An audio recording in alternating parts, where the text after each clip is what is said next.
Hello everyone, स्वागत है आप सभी का एग्जाम गुरु यूट्यूब चैनल में। दोस्तों, इस वीडियो में हम एयरफोर्स 2020 एग्जाम के लिए रागा का प्रैक्टिस पेपर सॉल्व करेंगे। हमारे साथ आप भी क्वेश्चंस को सॉल्व करते चलिए और वीडियो के लास्ट में बताइएगा कि आज आपने कितना स्कोर किया है। अगर आपको इसका पीडीएफ चाहिए तो पीडीएफ आप हमारे टेलीग्राम ग्रुप से डाउनलोड कर लेना और टेलीग्राम ग्रुप का लिंक मैंने डिस्क्रिप्शन बॉक्स में दे दिया है। वीडियो स्टार्ट करने से पहले दोस्तों 2020 एग्जाम के लिए वाई ग्रुप का प्रैक्टिस पेपर बनाया गया है। तो जिन लोगों को भी इस प्रैक्टिस पेपर को परचेज करना है, आपको लिंक डिस्क्रिप्शन बॉक्स में मिल जाएगा, वहां से आप इसे परचेज कर लें। यहाँ पर टोटल 5 प्रैक्टिस सेट का दाम 25 रुपये रखा गया है और ये सारे प्रैक्टिस पेपर एग्जाम के पैटर्न के अकॉर्डिंग है। सो एक बार आप लोग इसे परचेज करके जरूर अटेम्प्ट करें। चलिए आज का प्रैक्टिस पेपर स्टार्ट करते हैं। तो पहला प्रश्न है 642 गुना 458 गुना 795 गुना 389 का इकाई अंक क्या होगा।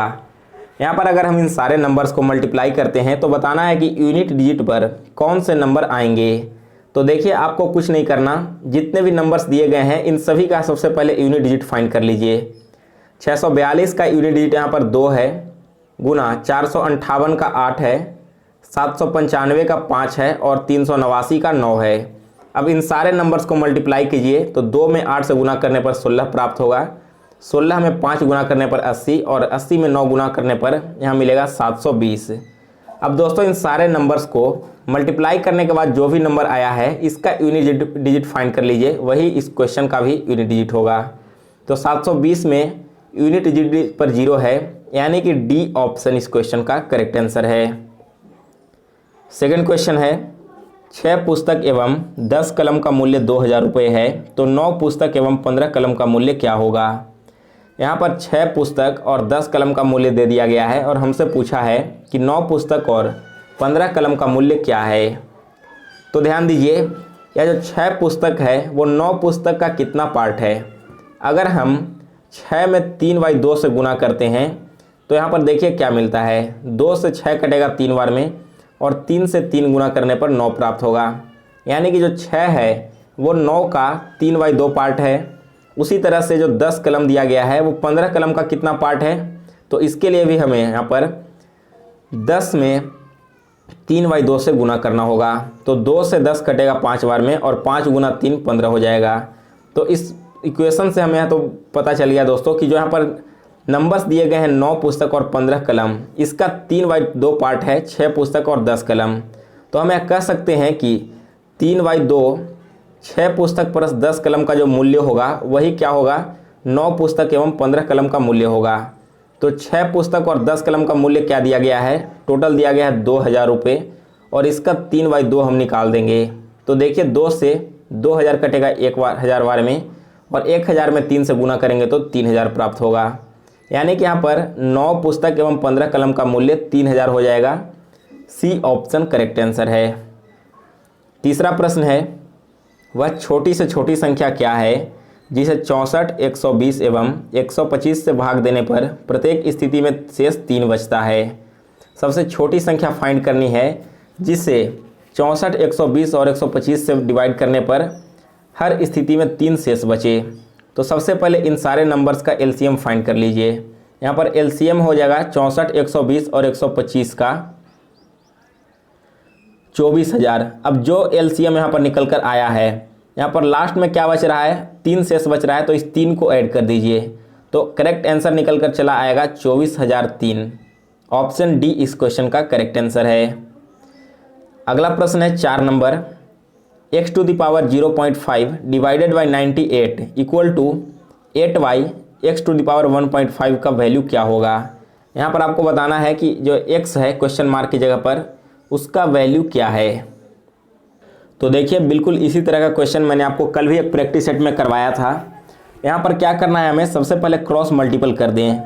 तो क्रॉस मल्टीपल करने पर इधर हो जाएगा x to the पावर। आपको मालूम है कि अगर बेस सेम होता है तो पावर ऐड होता है, तो x टू दी पावर यहाँ पर क्या होगा 0.5 प्लस 1.5 इक्वल टू हो जाएगा 8 गुना 98। अब देखिए यहाँ पर x टू दी पावर हो जाएगा 0.5 प्लस 1.5 2 हो जाएगा इक्वल टू 98 गुना 8, दोनों को गुना करोगे तो इसका वैल्यू आएगा 784। तो अगर x स्क्वायर का वैल्यू 784 है तो x का वैल्यू हो जाएगा √784 और 784 कौन से नंबर का स्क्वायर है, तो यह स्क्वायर है 28 का। दैट मीन्स सी ऑप्शन इस क्वेश्चन का करेक्ट आंसर है। नेक्स्ट है क्वेश्चन 5। 25 आदमी किसी काम को 30 दिनों में कर सकते हैं, तो 20 आदमी उसी काम को कितने दिनों में करेंगे? तो देखिए बहुत ही इजी क्वेश्चन है। क्या दिया गया है कि 25 आदमी एक काम को 30 दिनों में कर ले रहे हैं, तो 20 आदमी कितने दिन में करेंगे? यहाँ पर m1 का वैल्यू दिया गया है 25, d1 का वैल्यू है 30, m2 का वैल्यू दिया गया है 20 और d2 हमें फाइंड करना है। तो आप फॉर्मूला लगा दीजिए m1 d1 equal to m2 d2। तो आइए यहाँ पर m1 का वैल्यू है 25 गुना d1 का वैल्यू है 30 इक्वल टू हो जाएगा m2 का वैल्यू 20 और गुना d2 हमें फाइंड करना है। तो d2 इक्वल टू हो जाएगा 25 गुना 30 डिवाइडेड बाई 20। इसे काटिए, यहाँ पर एक शून्य से एक शून्य कट जाएगा। अब इसे सॉल्व करने पर d2 का वैल्यू यहाँ से निकल कर आएगा 37.5 डेज। सो ऑप्शन ए इस क्वेश्चन का करेक्ट आंसर है। नेक्स्ट है क्वेश्चन 6। एक तार से एक वर्ग बनाया जाता है जिसका क्षेत्रफल 625 वर्ग मीटर है। उसी तार को मोड़कर अगर एक वृत्त बनाया जाता है तो उसकी त्रिज्या क्या होगी? प्रश्न में दिया गया है कि एक वायर है जिससे एक स्क्वायर बनाया जाता है और उस स्क्वायर का एरिया 625 वर्ग मीटर आ रहा है। अगर उसी स्क्वायर को मोड़ के हम एक सर्किल बनाते हैं तो उस सर्किल का रेडियस क्या होगा, आपको फाइंड करना है। तो समझिए दोस्तों, यहाँ पर क्या करना होगा हमें। अगर एक ही तार से दो ऑब्जेक्ट बनाया जाता है, एक स्क्वायर बनाया गया है फिर बाद में सर्किल बनाया गया है, तो आप लोग याद रखिएगा कि उसका पेरीमीटर हमेशा सेम होगा। जो पेरीमीटर स्क्वायर का है वही पेरीमीटर सर्कल का भी होगा। तो हमें सबसे पहले स्क्वायर का पेरीमीटर फाइंड करना होगा और उसके बाद उसी पेरीमीटर को यूज करके हम जो सर्किल है उसका रेडियस निकालेंगे। तो पेरीमीटर कैसे निकलेगा? एरिया हमें दिया गया है यहाँ पर स्क्वायर का, तो ए स्क्वायर जो कि एरिया का फॉर्मूला होता है स्क्वायर का, ए स्क्वायर का वैल्यू है 625। तो यहाँ से हम ए वैल्यू निकाल लेंगे रूट अंडर 625 और 625 क्या है? 25 का स्क्वायर है। तो हमने यहाँ पर जो स्क्वायर बनाया गया था उसका साइड फाइंड कर लिया। साइड क्या है? a इक्वल टू 25 है। तो अब इसका पेरीमीटर फाइंड कीजिए। पेरीमीटर का फॉर्मूला होता है 4a, दैट मीन्स 25 गुना 4, उस स्क्वायर का पेरीमीटर हो जाएगा 100 मीटर। अब यहाँ से हमने पेरीमीटर फाइंड कर लिया है तो सर्कल का रेडियस बिल्कुल आसानी से निकल सकता है। जो सर्कल होता है उसका पेरीमीटर क्या होता है? सर्कल का सर्कमफेरेंस होता है 2 पाई r और 2 पाई r का वैल्यू हमने ऑलरेडी निकाल रखा है 100 मीटर। तो यहाँ से आप r का वैल्यू निकाल सकते हो। r का वैल्यू हो जाएगा 100 गुना 7 डिवाइडेड बाई 2 गुना 22। यहाँ पर पाई का वैल्यू हमने 22/7 रख लिया है, आप लोग कन्फ्यूज मत होइएगा। अब इसे काटिए तो 2 से 100 कटेगा 50 बार में, ऊपर आ गया 350 और नीचे डिवाइडेड बाई 22। 350 को अगर 22 से आप डिवाइड करोगे तो इसका वैल्यू आएगा 15.9 मीटर, यानी कि बी ऑप्शन इस क्वेश्चन का करेक्ट आंसर है। अगला प्रश्न है 7 नंबर। एक रेलगाड़ी किसी खंभे को 18 सेकंड में पार कर लेता है। यदि रेलगाड़ी की चाल 90 किलोमीटर प्रति घंटा है तो रेलगाड़ी की लंबाई क्या होगी? देखिए यहाँ पर स्पीड दिया गया है किलोमीटर पर आवर में, टाइम दिया गया है सेकंड में। तो सबसे पहले स्पीड को मीटर पर सेकंड में चेंज कीजिए। इसके लिए 90 को 5/18 से गुना करना होगा। तो 18 से 90 कटेगा 5 बार में और 5 में 5 से गुना करने पर 25 मीटर पर सेकंड मिलेगा। अब हमने यहाँ पर मीटर पर सेकंड में स्पीड निकाल लिया, टाइम दिया गया 18, दोनों को गुना कर दीजिए। तो 25 में 18 से गुना करने पर प्राप्त होगा 450 metre. That means C option इस क्वेश्चन का करेक्ट आंसर है। 8 नंबर क्वेश्चन। 200 मिलीग्राम 2 किलोग्राम का कितना प्रतिशत है? तो देखिए दोस्तों, परसेंटेज कैसे फाइंड करेंगे। सबसे पहले तो आपको मालूम होना चाहिए कि 1 किलोग्राम में कितने मिलीग्राम्स होते हैं। 1 किलोग्राम में टोटल 10 लाख मिलीग्राम्स होते हैं, यानी कहने का मतलब है कि 2 किलोग्राम यहाँ पर दिया गया है तो टोटल यह 20 लाख मिलीग्राम है। तो परसेंटेज कैसे फाइंड करेंगे? ऊपर में लिखिए छोटा वाला परसेंटेज 200 मिलीग्राम डिवाइडेड बाई नीचे हमें लिखना होगा 20 लाख मिलीग्राम और इसे गुना कर दीजिए 100 से। अब काटिए इसे, 2 शून्य से 2 शून्य कट गया और यहाँ से 2 शून्य से और 2 शून्य कट जाएगा। तो क्या निकल कर आया? 2/200। 2/200 को जब आप मल्टीप्लाई करोगे यहाँ पर, इसे डिवाइड करने के बाद इसका वैल्यू आएगा 0.01%, यानी कि सी ऑप्शन इस क्वेश्चन का करेक्ट आंसर है। 9th क्वेश्चन है। 7800 रुपये को ए एवं बी के बीच 8:5 के अनुपात में बांटना है तो बी का हिस्सा क्या होगा? बिल्कुल सेम क्वेश्चन मैंने आपको कल वाले सेट में भी करवाया था। बी का वैल्यू हमें फाइंड करना है ना, तो बी का रेशियो क्या दिया गया है, बी का रेशियो है 5, तो ऊपर हम लोग 5 लिख लेंगे, डिवाइडेड बाई दोनों रेशियो को जोड़ देंगे तो 8 और 5 का वैल्यू यहाँ 13 हो जाएगा, और गुना कर देना है टोटल अमाउंट से यानी कि 7800 से। तो अब काटिए, 7800 13 से कटेगा 600 बार में, और 600 में 5 से गुना करेंगे तो इसका वैल्यू 3000 आएगा, यानी कि यहाँ पर बी का हिस्सा इस अकाउंट में 3000 रुपये है। नेक्स्ट है क्वेश्चन 10 नंबर, 20,500 रुपये का 15% वार्षिक ब्याज की दर से 8 वर्ष का साधारण ब्याज क्या होगा। बहुत ही ईजी क्वेश्चन है, प्रिंसिपल दिया गया है, रेट दिया गया है और टाइम दिया गया है, आपको इंटरेस्ट निकालना है। तो इंटरेस्ट का फॉर्मूला होता है principal into rate into time divided by 100। Principal दिया गया है 20,500 गुना रेट है 15 और टाइम है 8 वर्ष का, इसे डिवाइड कर दीजिए 100 से। तो काटिए, 2 शून्य से 2 शून्य कट गया, ऊपर में बचा 205 गुना 15 गुना 8, तीनों को गुना करने पर हमें प्राप्त होगा 24,600 रुपये, यानी कि यहाँ बी ऑप्शन इस क्वेश्चन का करेक्ट आंसर है। नेक्स्ट है 11th क्वेश्चन, यदि किसी कूट भाषा में आफ्टर को इस प्रकार से लिखा जाता है और सेंटर को ऐसे लिखा गया है, तो अल्टर को कैसे लिखेंगे। तो देखिए अल्टर में कौन कौन से वर्ड आते हैं, सबसे पहले ए है, तो यहाँ से देखिए कि ए का कोडिंग क्या किया गया है, ए का कोड यहाँ पर 7 किया गया है, सो सबसे पहले हम यहाँ 7 लिख लेंगे। इसके बाद एल है, तो एल का कोडिंग क्या दिया गया है दोस्तों, एल का कोडिंग यहाँ पर नहीं दिया गया है, तो चलिए हम आगे बढ़ते हैं। ए का कोडिंग 7 रहने देते हैं और एल को खाली छोड़ दीजिए। इसके बाद टी है, तो टी का कोडिंग यहाँ से देख लेंगे, यह किया गया है 2, फिर ई का कोडिंग किया गया है 1 और आर का कोडिंग यहाँ पर किया गया है 5। तो हमने यहाँ पर अल्टर में सिर्फ एल को छोड़कर बाकी सारे नंबर्स का कोडिंग देख लिया, तो केवल एल बचा है ना। अब ऑप्शन में देखिए कि आपका कौन सा ऑप्शन इससे मैच करता है, तो देखिए केवल ऑप्शन ए ही इससे मैच कर रहा है। तो देख लीजिए यहाँ पर कि एल की जगह पर कौन सा नंबर रखा गया है, एल की जगह पर 4 है, यानी कि ए ऑप्शन इस क्वेश्चन का करेक्ट आंसर है। 12 नंबर क्वेश्चन, शब्द विच में कितने ऐसे अक्षर के जोड़े हैं जिनके बीच वही अंतराल है जितना उनके बीच अंग्रेजी वर्णमाला में भी है। तो देखिए यहाँ पर अगर W और H के बीच देखा जाए तो केवल एक का अंतराल है, लेकिन W के बाद H नहीं आता है, सो यह तो होगा नहीं। फिर अगर W के साथ I को भी देखा जाए तो 2 अंतराल के बाद I भी नहीं आता है अल्फ़ाबेट में। उसी तरह से ना C मैच करेगा ना H मैच करेगा, केवल आपको एक ही नंबर यहाँ पर दिख रहा होगा H और I, H के जस्ट बाद I आता है, यानी कि एक के डिफरेंस पर दोनों अल्फ़ाबेट में भी आते हैं। और यहाँ पर जो वर्ड दिया गया है इसमें भी दोनों के बीच में केवल एक ही डिजिट का अंतर है। सो करेक्ट आंसर है ऑप्शन बी, सिर्फ एक। नेक्स्ट है क्वेश्चन 13th, किसी कूट भाषा में वाट को इस प्रकार से लिखा गया है और पेनी को इस प्रकार से लिखा जाए तो क्विट को कैसे लिखेंगे। तो देखिए यहाँ पर कोडिंग कैसे किया गया है। अगर वाट को हम अपने कोड में देखें तो W में अगर आप 2 ऐड करते हो तो इसका वैल्यू बाई होता है, W में 2 ऐड करो तो WXY। उसी प्रकार से अगर H में आप 1 माइनस कर देते हो तो यहाँ पर G आता है। फिर से अगर आप A में 2 ऐड करोगे तो C आएगा और T में 1 माइनस करने पर S आएगा। यानी कह सकते हैं कि जो कोडिंग की गई है इसमें सबसे पहले 2 ऐड किया जाता है, फिर 1 माइनस किया जाता है। तो क्विट का कोडिंग भी हम लोग उसी प्रकार से करेंगे। Q में 2 ऐड करने पर हमें प्राप्त होगा S, उसके बाद U में 1 माइनस करने पर प्राप्त होगा T, I में फिर से 2 ऐड करने पर प्राप्त होगा K, T में 1 माइनस करने पर प्राप्त होगा S और Y में 2 ऐड करने पर प्राप्त होगा E में 2 ऐड करने पर हमें फिर से प्राप्त होगा G।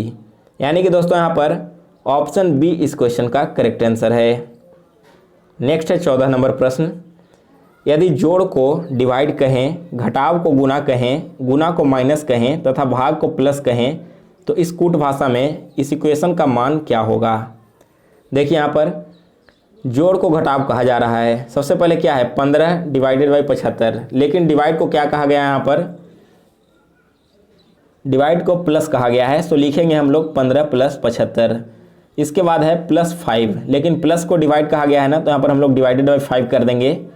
गुना 12 है, तो गुना को क्या कहा गया है दोस्तों, गुना को यहाँ पर बोला गया है माइनस, तो हमने -12 लिख लिया। और लास्ट में -2 है, लेकिन माइनस को प्लस कहा गया है, सो +2 कर दिया हमने। अब इसे सॉल्व कीजिए तो 15 + 5 से 75 भी कटेगा 15 बार में, तो फिर से हमने यहाँ पर 15 लिख दिया। माइनस 12 गुना 2 हो जाएगा 24। 15 और 15 दोनों को ऐड करने पर 30 प्राप्त होगा और 30 में से 24 को माइनस करेंगे तो 6 मिलेगा। यानी कि सी ऑप्शन इस क्वेश्चन का करेक्ट आंसर है। नेक्स्ट है 15th क्वेश्चन। राम अपने घर आई से निकलकर पूरब की ओर 40 मीटर चलता है, फिर बाएं मुड़कर 30 मीटर चलता है और फिर बाएं मुड़कर 30 मीटर जाता है। अंत में बाएं मुड़कर 30 मीटर और चलते हुए रुक जाता है। तो प्रारंभिक स्थान से वह कितनी दूरी पर है? तो देखिए, राम ने यहाँ से चलना प्रारंभ किया और पूरब डायरेक्शन में वो सबसे पहले 40 मीटर चलता है। इसके बाद लेफ़्ट साइड में मुड़कर वो 30 मीटर चला। 30 मीटर चलने के बाद फिर से लेफ़्ट में मुड़ता है और 30 मीटर चलता है और लास्ट में यहाँ से फिर वो लेफ़्ट की ओर मुड़कर 30 मीटर और चलता है। तो आपको इस डायरेक्शन से यहाँ पर का डिस्टेंस बताना है कि वह अपने प्रारंभिक स्थान से कितनी दूरी पर है। तो देखिए, यहाँ से यहाँ तक की टोटल डिस्टेंस 40 मीटर है, लेकिन इन दोनों के बीच की डिस्टेंस क्या है? 30 मीटर है, क्योंकि यहाँ पर इसका पैरेलल में जस्ट ऊपर 30 मीटर उसने चला था। तो जो बचा हुआ डिस्टेंस रह गया है वो हो जाएगा 40 minus 30, that means 10 metre. Option A इस क्वेश्चन का करेक्ट आंसर है। अगला प्रश्न है 16 नंबर। निम्न आव्यूह में प्रश्नवाचक चिन्ह के स्थान पर क्या आएगा? बताना है कि यहाँ पर क्वेश्चन मार्क की जगह पर कौन सा नंबर आएगा। तो देखिए, अगर आप 7 में 5 से गुना करते हो तो इसका वैल्यू 35 मिलेगा और 35 में -12 करने पर 23 प्राप्त होता है, जो कि सबसे लास्ट में लिखा गया है। उसी प्रकार से 8 में 2 से गुना कीजिए तो इसका वैल्यू 16 आएगा और 16 में 14 को माइनस करने पर प्राप्त होगा 2। तो हम लोग इसको कैसे फाइंड करेंगे? सबसे पहले 6 में 6 से गुना करना होगा तो 36 मिलेगा और 36 में अगर 6 माइनस कर देते हैं तो इसका वैल्यू हो जाएगा 30। यानी कि ऑप्शन बी इस क्वेश्चन का करेक्ट आंसर है। नेक्स्ट है क्वेश्चन 18th। तो इसमें देखिए क्या है, आपको बताना है कि अगले वाले फिगर में कौन सा फिगर नीचे से आएगा। तो ध्यान दीजिए, यह एरो जो है वो सबसे पहले क्या हो रहा है कि एक बॉक्स आगे जा रहा है सेकंड वाले बॉक्स में। इसके बाद तीसरे वाले बॉक्स में 2 स्टेप आगे बढ़ रहा है। पहला स्टेप ये है और दूसरा स्टेप वो यहाँ पर चला आ रहा है इस वाले बॉक्स में।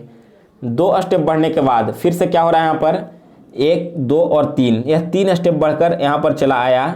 तो सबसे पहले इसने 1 स्टेप आगे बढ़ा, फिर 2 स्टेप और फिर 3 स्टेप। तो अगला जो फिगर आएगा उसमें यह एरो 4 स्टेप आगे बढ़ेगा। तो 4 स्टेप बढ़ने पर क्या प्राप्त होगा? 1, 2, 3 और 4, यानी कि वो जिस पोजीशन में है वापस से वहीं पर चला आएगा। सो सी ऑप्शन इस क्वेश्चन का करेक्ट आंसर है। 19th क्वेश्चन है, असंगत चुनिए, चारों में से कौन सा अलग है? तो ध्यान दीजिए, अगर आप फर्स्ट वाले फिगर को क्लॉकवाइज डायरेक्शन में, यहाँ पर अगर आप 19th वाले फिगर में फर्स्ट को क्लॉकवाइज डायरेक्शन में घुमाते हो तो आपको 2 और 3 ये दोनों चित्र प्राप्त हो जाएंगे। यह जो एरो है वो को क्लॉकवाइज डायरेक्शन में घुमाने पर ऐसे भी मिलेगा और इस तरह से भी मिलेगा। लेकिन जो 4th फिगर है यह कभी भी क्लॉकवाइज डायरेक्शन में घुमाने पर नहीं आता है। सो डी ऑप्शन बाकी सारे से अलग है। नेक्स्ट है 20 क्वेश्चन, असंगत को चुनिए। तो देखिए, यहाँ पर संतोष ट्रॉफी, डूरंट ट्रॉफी और जनक यादव गोल्ड कप, ये तीनों ट्रॉफी फुटबॉल से संबंधित हैं, जबकि ईरानी ट्रॉफी जो है वो क्रिकेट से संबंधित है। सो डी ऑप्शन करेक्ट आंसर है। 21 क्वेश्चन है, गोल्डन शार्क के रूप में निम्न में से कौन सा तैराक विख्यात है? गोल्डन शार्क कहा जाता है दोस्तों माइकल फेल्प्स को। 22 क्वेश्चन, ओलंपिक में भाग लेने वाली पहली भारतीय महिला कौन थी? तो इस महिला भारतीय का नाम था मेरी लीला रो। नेक्स्ट 23 क्वेश्चन, राजा रवि वर्मा का संबंध निम्न में से किस क्षेत्र से है? तो राजा रवि वर्मा वे संबंधित थे दोस्तों चित्रकला से। 24 क्वेश्चन है, 6 अक्टूबर 2018 को निम्न में से किस मिसाइल का रात्रि परीक्षण किया गया था? 2018 में 6 अक्टूबर को परीक्षण किया गया था पृथ्वी 2 का। डी ऑप्शन करेक्ट आंसर है। 25 क्वेश्चन, अंतर्राष्ट्रीय न्यायालय का मुख्यालय कहाँ स्थित है? तो देखिए, यहाँ पर इसका मुख्यालय स्थित है हेग, प्राग में। डी ऑप्शन करेक्ट आंसर है। 26 क्वेश्चन, निम्न में से किन्हें नोबेल पुरस्कार एवं ऑस्कर दोनों मिला हुआ है? नोबेल और ऑस्कर अवार्ड यह दोनों दिया गया है जॉर्ज बर्नार्ड शॉ को। 27 क्वेश्चन, भारत रत्न पाने वाले पहले भारतीय व्यक्ति का नाम क्या है? तो देखिए, सबसे पहली बार भारत रत्न दिया गया था डॉक्टर सर्वपल्ली राधाकृष्णन को। नेक्स्ट 28 क्वेश्चन, खगोल शास्त्री आर्यभट्ट किनके दरबारी थे? वे दरबारी थे दोस्तों चंद्रगुप्त द्वितीय के। बी ऑप्शन करेक्ट आंसर है। 29 क्वेश्चन है, राजा टोडरमल किस लिए प्रसिद्ध थे? राजा टोडरमल फेमस थे दोस्तों भूमि सुधार के लिए। ऑप्शन ए करेक्ट आंसर है। और 30 क्वेश्चन है, नाइचो कहाँ की गुप्तचर संस्था है? तो यह संस्था है जापान की। बी ऑप्शन करेक्ट आंसर है। सो गाइज, आज का मॉक टेस्ट समाप्त हुआ। तो आपने कितना स्कोर किया है हमें कमेंट करके बताइए, और अगर आपको वीडियो पसंद आया हो तो इसे लाइक और शेयर कीजिए।